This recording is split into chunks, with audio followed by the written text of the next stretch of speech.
साल था 1984 और दिसंबर का महीना अभी शुरू ही हुआ था।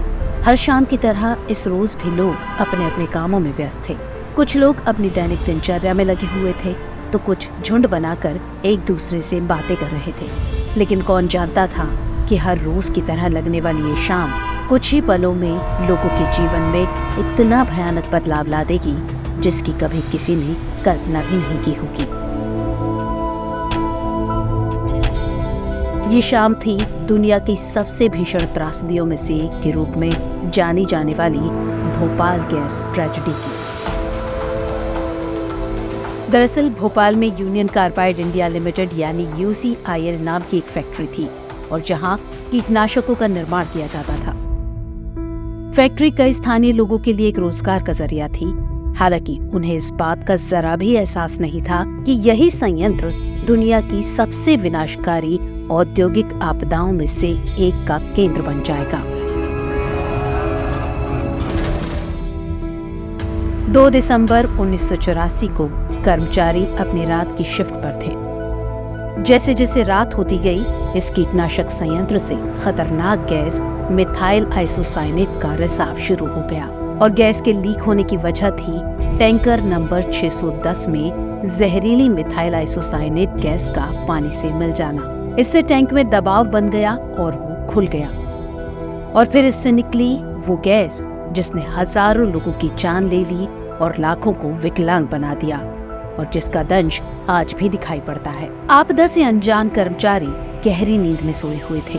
इस बीच जहरीली गैस संकरी गलियों और सड़कों से होकर गुजरने लगी और जैसे जैसे गैस का दायरा बढ़ता गया वैसे वैसे इसके रास्ते में आने वाले लोग इसके शिकार बनते चले गए। खतरे के पहले लक्षण आंखों में जलन, खांसी और घुटती सांसों के रूप में सामने आए। जब परिवार अपने घरों में फैली तीखी गंध से जागे और लोग सड़कों पर लड़खड़ाते हुए हवा के लिए हाँफ रहे थे, उनकी आंख दर्द से जल रही थी और देखते ही देखते रात का सन्नाटा दहशत और मौत की चीखों से गूंज उठा।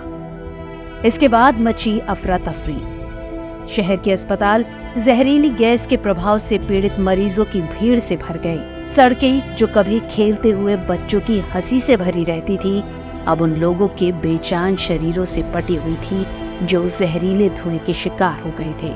गैस रिसाव होने की सूचना के बाद सरकार ने भोपाल की घेराबंदी कर दी। इस तरह के हादसे के लिए कोई तैयार नहीं था और बताते हैं कि उस समय फैक्ट्री का अलार्म सिस्टम भी घंटों तक बंद रहा था, जबकि उसे बिना किसी देरी के ही बजना था।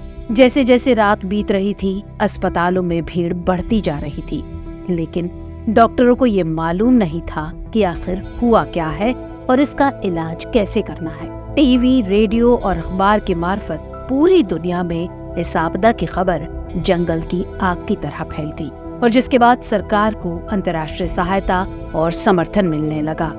लेकिन भोपाल के लोगों के लिए दुख खत्म नहीं हुआ था, क्योंकि घातक गैस मिथाइल आइसोसाइनेट गैस के संपर्क में आने से उसका दीर्घकालिक प्रभाव हुआ। त्रासदी के निशान केवल शारीरिक ही नहीं थे, बल्कि वो दर्द और पीड़ा की विरासत छोड़कर गए थे।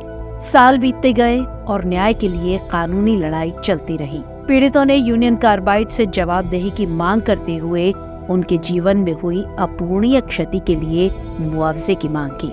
हालांकि न्याय टालमटोल वाला साबित हुआ, क्योंकि कानूनी जटिलताओं, नौकरशाही बाधाओं और नेताओं की हीला हवाली ने पीड़ितों के जख्मों पर मरहम नहीं रखने दिया। आज इस घटना को हुए तकरीबन 39 साल हो गए हैं, लेकिन आज तक इसके जख्म नहीं भरे हैं। तो व्यूअर्स, आज के अंक में इतना ही। मिलेंगे अगले अंक में किसी और दास्तां के साथ। तब तक के लिए जय हिंद।